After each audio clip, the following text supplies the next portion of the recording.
Hi, my name is Beth Hiley here for Board Game Geek TV in Essen 2013. We are on our last day of the show, and I'm sitting down with Johnny Epson. You are the designer of Urbanization, which is published by Queen's Games. And I'm really excited that you were able to join us this morning. First thing, to give us a quick overview of what is this game all about. So if you could just start with kind of, what's the theme?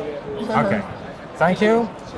Yes, this is Urbanization. Urbanization is actually based on a song by Mark Knopfler and Dire Straits called Telegraph Road, which tells the story of... based on a song. Yeah, it tells the story about how a city is growing over a 100-year period. And that's what I'm trying to capture in this game here. So the game is played in 6 rounds. And in each round you have 4 actions you can do. So in total you have 24 actions to the game. When you are playing, it is divided into 3 different parts. The first part that you're doing is that you're selecting one of these people here, over here, one of the professions which can help you through that period. And then give you special abilities that only you have and none of the other players. After that, you get into an action phase where you are actually doing one of 9 different actions. And each of the professions are coupled to one of those 9 actions. The first action you can do is buy land. And when you're doing that, you are paying an amount of money equal to the number of price markers in that area. The price markers are not going out of the game, but are kept on the game board, so the prices are actually increasing during the game. Which makes sense from a real-life point of view. You buy up the land nearby becomes more valuable. Yeah, and the more crowded it gets, the more expensive the area gets.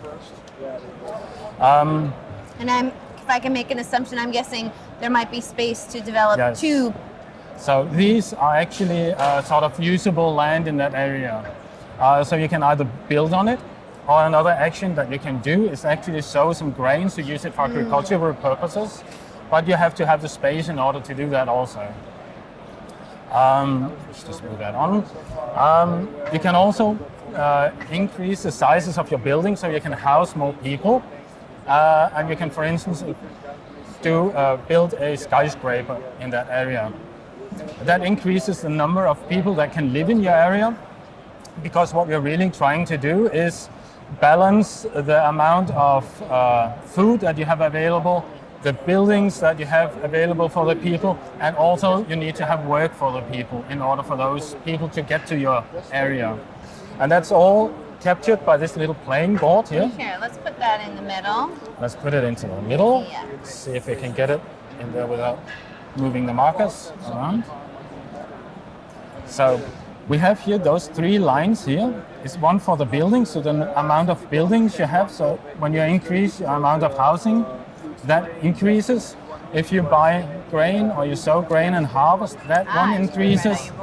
And then you can also get some work orders or get work for your people, and that increases as well.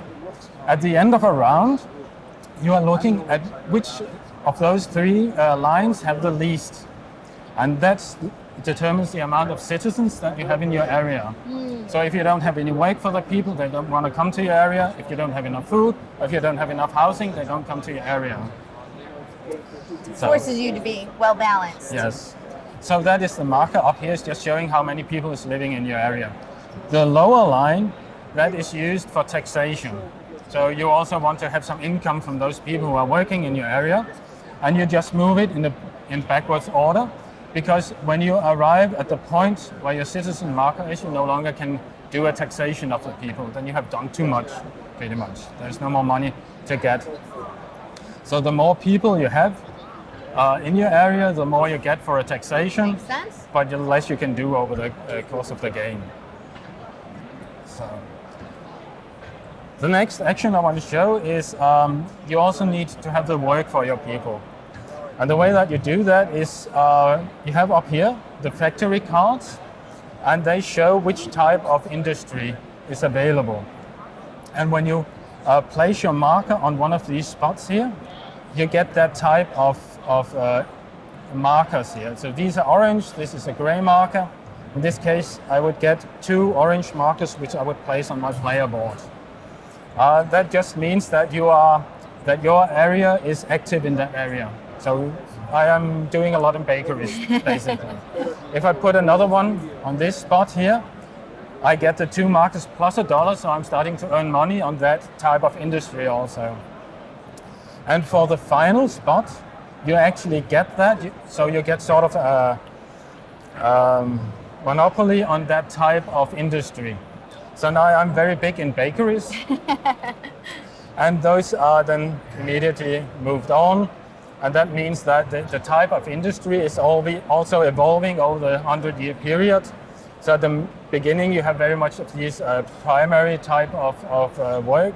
So that's the orange ones. Then you get into the secondary works. And ternary is the white ones, so the service deliveries type of industries. And those are also present in this bunch of cards here. Yeah, I'm noticing they're numbered. I'm guessing they are numbered, and they are played in that order also. When you do industry, you also need spaces for that industry, so that you also have to appoint industrial areas in order for that to grow. But you can actually change. Now I'm big in bakeries. At some point in time, I might become big in pottery. And I can just put it on top of it, or I can even increase my industrial area and have multiple of those. So the point about the industries, getting the big in one of the industries, is that I can now start producing the goods and earn a lot of money on that industry by taking the markers from my player board and place them on my industry. And then I get an amount of money corresponding to the type of industry. So the orange, the primary ones are $1. The secondary ones is $2, and then for the white ones you have $3.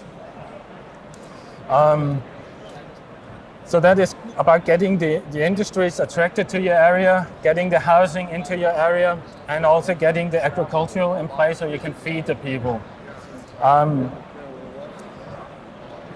The last thing you can do is collect taxes. I already showed that on the lower line. And that's basically the actions you can do during a turn. And you have 4 of these actions you can do during a turn. At the end, you start harvesting from your agricultural areas. I have here 1, I get another 1, so I have in total 2. So I'm doubling the amount of grain that I have. And now it becomes available for the next round, and I can make it into an industrial area or a residential area if I want to.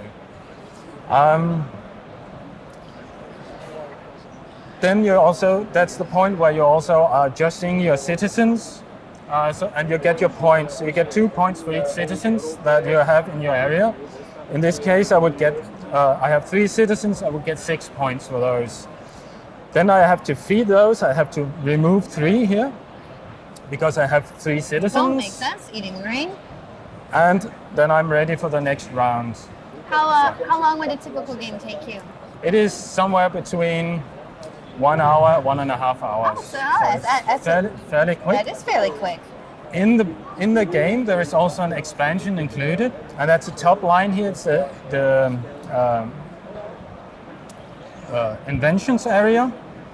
And the invention area, you are moving your marker along and doing some of these inventions, which of course helps you in that type of industry. So if you invent a steam engine, you take the card and then you get some additional bonuses from that. Now you can exchange 2 orange for 2 gray work orders. So you are actually changing the type of work that you are doing in your area. And you do that during the last phase of the game. Additionally, it gives you 1 point additional if you also have a sawmill, because the sawmill is benefiting from the steam engine. Makes sense. Now, because this is an expansion, it is possible to play the game without these if you wanted. Yes. Without the expansion, it's a basic game where you easily learn all the different actions you can do and get familiar with those. But the game really comes alive when you do the expansion.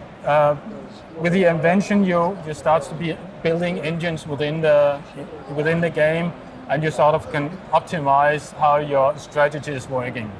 Well, Johnny, we really appreciate you taking time this morning to just give us a little taste of what to expect with Urbanization. Thank you for having me. And good luck with the rest of the show. Thank you.